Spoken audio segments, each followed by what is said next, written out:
اپنے مسائل کو حل کرنے کے لیے سبسکرائب کریں آپ کے مسائل کا حل۔ کبوتر کھانا کیا حلال ہے؟ کیا کبوتر کو کھانا جائز ہے یا نہیں؟ محمد سلطان ڈیرہ اسماعیل خان سے۔ جی ہاں جناب، کبوتر تو بڑا نفیس جانور ہے، بڑا پیارا جانور ہے، حلال جانور ہے، صاف ستھری غذائیں کھاتا ہے، چونچ سے کھاتا ہے، پنجوں سے شکار بھی نہیں کرتا، ساری حلال جانوروں کی علامتیں کبوتر میں پائی جاتی ہیں، بالکل جائز ہے۔ اور کبوتر سے یاد آیا کہ آج کل لوگ کبوتروں کو دانہ ڈالتے ہیں جس سے کبوتروں کے غول جمع ہوتے ہیں، وہ بیٹیں کرتے ہیں، اس کی بیٹوں سے بیماریاں پھیلتی ہیں، گھروں میں گندگیاں پھیلتی ہیں، تو لوگ ڈرتے ہیں کہ ہم نے اگر ان کو دانہ نہیں ڈالا تو اللہ کا عذاب نہ آ جائے۔ تو ایسا کچھ بھی نہیں ہے، کبوتروں کو آپ دانہ ڈالیں مگر شہر سے باہر، ایسی جگہوں پہ پرندے کو خوراک دینا جہاں وہ پرندہ لوگوں کی تکلیف کا ذریعہ بنے، تو پھر ٹھیک نہیں ہے۔ اس لیے کہ انسان پہلے ہیں، جانور بعد میں۔ اسلام میں حکم یہ کہ پہلے انسانوں پر احسان ہوگا، اس کے بعد جانوروں پر احسان ہوگا۔ نبی صلی اللہ علیہ وسلم نے فرمایا فی کل کبد ذی رطبۃ اجر، ہر تر جگر والی چیز یعنی ہر جاندار چیز پر احسان میں اللہ نے ثواب اور نیکی رکھی ہے، حتیٰ کہ کتے کو بھی پانی پلائیں گے تو ثواب ملے گا آپ کو، بلی کو بھی کچھ کھلائیں گے تو ثواب ملے گا، صدقے کا ثواب ملے گا، حتیٰ کہ درخت لگایا اور اس سے پرندے کھائیں گے تو اس میں بھی آپ کو صدقے کا ثواب ملے گا، تو پرندے اس کی چھاؤں میں ٹھہریں گے تو آپ کو ثواب ملے گا، تو ہر نیکی پہ ثواب ملتا ہے۔ لیکن ایسی نیکی جس سے انسانوں کو تکلیف پہنچ رہی ہو، اس پہ ثواب کے بجائے گناہ ملنے کا خطرہ ہے۔ جیسے آپ دیکھیں لوگ حرم میں کبوتروں کو کھلاتے ہیں، دانے ڈالتے ہیں، اس سے کبوتروں کے اتنے غول حرم میں جمع ہو گئے مسجد حرام میں کہ حکومت سعودیہ کے لیے مسجد کی صفائی مشکل ہو گئی ہے۔ اب حکومت بیزار آ گئی ہے کہ بھئی کیونکہ حرم میں جانور کو مارنا حرام ہے تو کیسے کنٹرول کرے وہ وہاں پہ۔ تو یہاں بھی ایسا ہی ہو رہا ہے کہ منڈیر پہ کبوتر آ کے بیٹھتے ہیں فلیٹوں پہ، وہ بیٹیں بھی کر کے گندگی پھیلا رہے ہیں وہ، لیکن لوگ کیا کر رہے ہوتے ہیں، ڈر رہے ہوتے ہیں کہ ان کا انڈا اٹھا کے پھینک دیا تو کہیں قیامت کے دن قتل کا گناہ نہ ملے۔ اور کمال کی بات ہے یہ کام وہ لوگ کر رہے ہوتے ہیں جو بہنوں کی وراثتیں کھا کے بیٹھے ہوئے ہوتے ہیں، یتیموں کا مال کھا کے بیٹھے ہوتے ہیں، کبوتر کا انڈا توڑتے ہوئے ان کی ٹانگیں لرز رہی ہوتی ہیں۔ تو اس لیے جو شہر میں جانور کبوتر ہیں بہت زیادہ اگر کسی جگہ ہو گئے ہیں اور اس کی وجہ سے گندگی ہو رہی ہے، تو پھر نہ صرف یہ کہ کبوتر کو دانہ نہ ڈالیں آپ ایسی صورت میں، بلکہ اس کا شکار کر کے اس کو کھائیں تاکہ کسی ٹھکانے لگے وہ انسانوں کے کام آئے۔ یہاں بہت سے لوگ کہتے ہیں اوئے ہوئے تو کبوتروں پہ ظلم ہو رہا ہے، ان کا شکار کر کر کے ان کو کھایا جا رہا ہے۔ تو میں ایسے لوگوں سے کہتا ہوں یہ جو فارمی مرغی صبح و شام سینکڑوں لاکھوں کے حساب سے تم کاٹ رہے ہو تو یہ ظلم نہیں ہے کیا؟ اس مرغی نے کیا بگاڑا ہے آپ کا؟ تو جس دلیل سے آپ مرغی ذبح کر کے کھاتے ہیں اسی دلیل سے آپ کبوتر بھی ذبح کر کے کھا جائیں۔ وہ دلیل یہ ہے کہ یہ مرغیاں اللہ نے ہمارے لیے پیدا کی ہیں کھانے کے لیے، تو کبوتر بھی اللہ نے ہمارے لیے پیدا کیا ہے، جب ہم سمجھیں گے پالیں گے، جب سمجھیں گے ان سے خط و کتابت کا کام لیں گے، جب سمجھیں گے کاٹ کے کھا جائیں گے، تو یہ ہمارے لیے پیدا ہوا ہے اور ہمیں اللہ نے اپنے لیے پیدا کیا ہے، ہماری آزمائش ہے کہ ہم اللہ کے شکر گزار بنتے ہیں یا اللہ کے ناشکرے بنتے ہیں۔ تو کبوتر کے ذمے جو کام لگایا اس کو وہ کرنے دیں، آپ کے ذمے جو کام لگایا وہ آپ کرنے دیں، آپ کریں۔ ہاں ظلم نہ کریں، جانور پہ تڑپا کے نہ ماریں اور شکار کریں، ایئرگن خرید لیں۔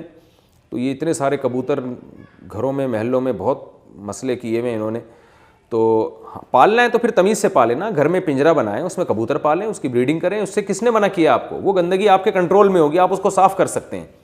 لیکن یہ جو کبوتر، اچھا اس میں بھی یہ کہ سیٹیاں بجا کے کبوتر چھتوں پہ اڑانا، یہ بھی برا عمل ہے۔ بعض لوگ کبوتر پالتے ہیں پھر وہ چھت پہ کھڑے ہو کر کبوتر بازی شروع کر دیتے ہیں، وہ کبوتر جو ہے نا پورے چکر لگاتا ہے، تو وہ گھر کی چھت پہ کھڑے ہوتے ہیں، سیڑھیاں بجا رہے ہوتے ہیں، گھروں میں بے پردگی ہو رہی ہوتی ہے، دوسرے گھروں میں نظریں پڑ رہی ہوتی ہیں ان کی، یہ غیر اخلاقی حرکت ہے، اس سے بچنا چاہیے۔ لیکن نارملی اگر کوئی کبوتر گھر میں پالتا ہے تو بہت اچھی بات ہے، پھر اس کی بریڈنگ بھی ہوگی، اس کو کھلائیں گے پلائیں گے، ثواب بھی ملے گا۔ لیکن اس طرح چھتوں پہ جس طرح لوگ پال رہے ہیں، کیونکہ میں خود بھگت رہا ہوں، ہمارے گھر کی منڈیر پہ کبوتر آ کے بیٹھتے ہیں، نہ کپڑے ہم سکھانے کے لیے وہاں ڈال سکتے ہیں، ان پہ بیٹیں کر دیتے ہیں، بار بار گھر والے گھر صاف کر کے تھک گئے ہیں، کبوتر کی بیٹوں میں بیماریاں ہیں، تو گھر کی دیوار بھی خراب ہوتی ہے، ہم بھگا دیتے ہیں وہاں سے ان کو، تو پھر کوئی پڑوسی آ کے اس میں روٹیاں ڈال دیتے ہیں وہاں کبوتروں کو، پھر کبوتروں کے غول آنا شروع ہو جاتے ہیں، پتہ نہیں روٹیاں ڈال کون رہا ہے یہ بھی سمجھ میں نہیں آتا، ان کو کسی نے پیر نے بولا ہوتا ہے کہ اتنے کبوتروں کو اتنا کچھ کھلاؤ۔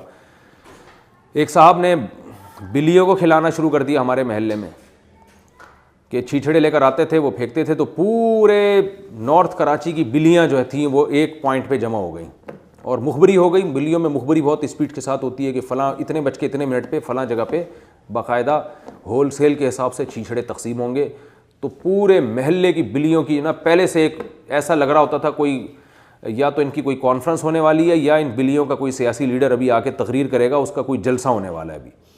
تو اتنی بلیاں آ کے جمع ہو جاتی تھیں اور وہ چھیچھڑے کے انتظار میں نا. اب اس سے لوگوں کو تکلیف ہو رہی ہے. اس کا نقصان یہ ہوگا جس دن وہ صاحب مارکیٹ سے شارٹ ہوئے بلیاں تو وہ آ گئیں, وہ تو ان کا تو عادت پڑ چکی تھی, وہ صاحب کسی کام سے گئے ہوئے تھے. تو پھر بلیوں کو جب وہ چھیچڑے نہیں ملے تو انہوں نے لوگوں کی مرغیاں پکڑنا شروع کر دیں. 2 مرغیاں انہوں نے میری کھائی ہیں ماشاءاللہ, ہمیں تو پتہ ہی نہیں. اور ایسا ان کو چھیچڑوں کی اور گوشت کی اس طرح خالص کی عادت پڑ گئی تھی کہ وہ پھر ایسے تمیز سے مرغیوں کا شکار کرنا شروع کیا انہوں نے کہ 2-3 دن تو پتہ ہی نہیں چلا یہ ہو کیا رہا ہے. پھر 1 مرغی 2 مرغی اور مرغیاں غائب ہونا شروع ہوئی ہیں. تو اب ظاہر ہے ان بلیوں کو آپ نہیں کھلائیں گے تو بھی ظلم ہے ایک قسم کا کہ ان کو آپ نے عادت ڈال دی, اب وہ کہاں جائیں گی بیچاری. تو خیر کوئی بھی کام کرنے سے پہلے نا کھوپڑی کو استعمال کرنا چاہیے. ہم اس سے قوم کو فائدہ پہنچا رہے ہیں, نقصان پہنچا رہے ہیں. ابھی کراچی میں کتے اتنے زیادہ ہو گئے ہیں کہ پہلے تو گورنمنٹ کیا کرتی تھی, جب کتوں کی نسل زیادہ بڑھ جاتی تھی تو یہ لوگ خود حکومتی لوگ آتے تھے KMC والے اور وہ جو ہے نا گوشت میں زہر ملا کے کتوں کو دے کے مارتے تھے تاکہ نسل کنٹرول میں رہے ان کی.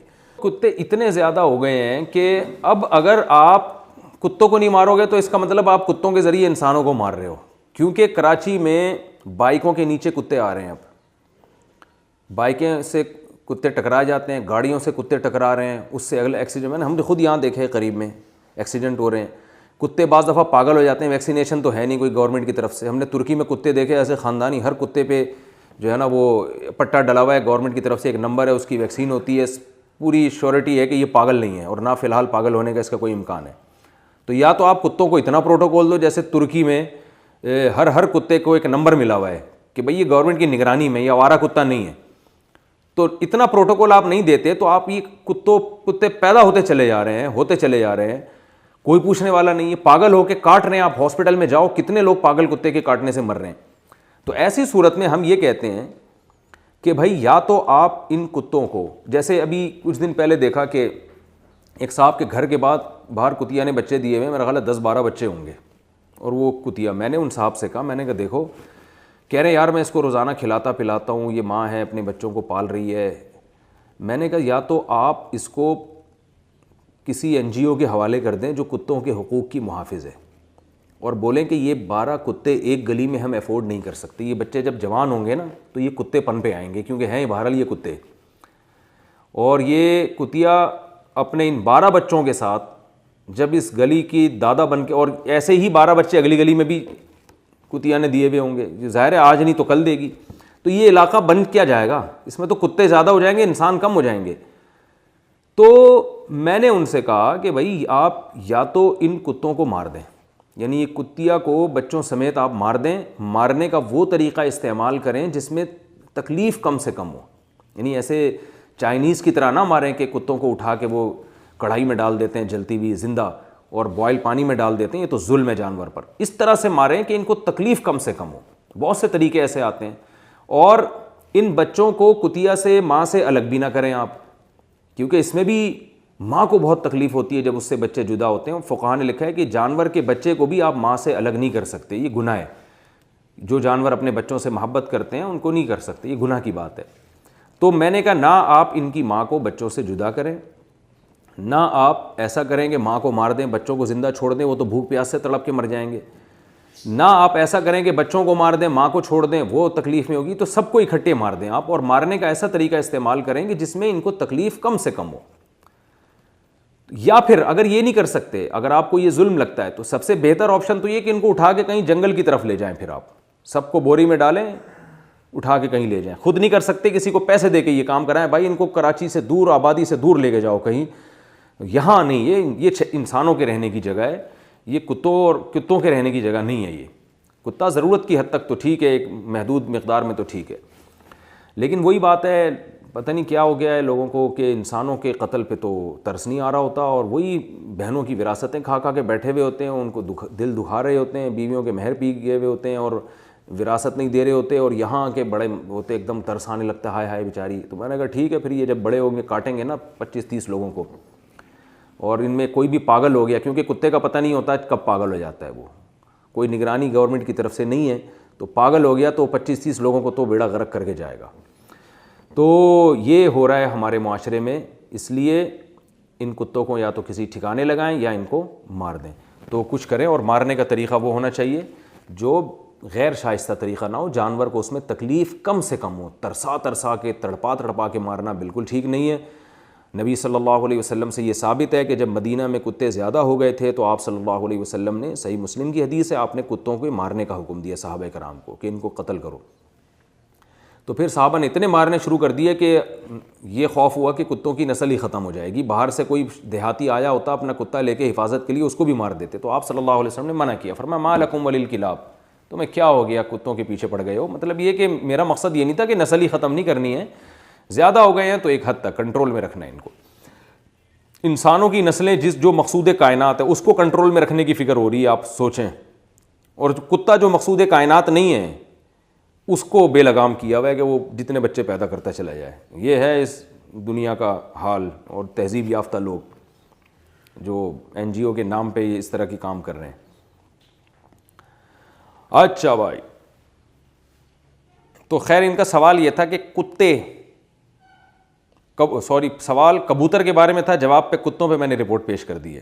ہوتا ہے یہ محمد سلطان ڈیرہ اسماعیل خان سے انہوں نے پوچھا تھا کیا کبوتر کھانا جائز ہے، تو محمد سلطان صاحب کا جواب ذرا لمبا ہو گیا۔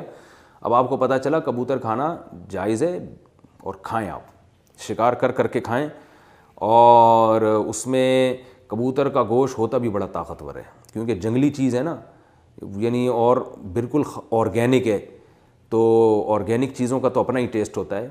ہم نے بھی یہاں کبوتروں کی دعوت کی تھی جب بہت زیادہ کبوتر ہو گئے تھے، تو شکار کیا، کھایا، کھلایا بھی۔ البتہ اس میں کیونکہ ایک بالکل دیسی چیز ہے، ایک ہیک ہوتی ہے خاص قسم کی، اسمیل ہوتی ہے، تو اس اسمیل کو مارنا پڑتا ہے۔ وہ کوئی مسالے وسالے یا سرکے ورکے لگا کے اس کی اسمیل کو ختم کریں، پھر کھائیں۔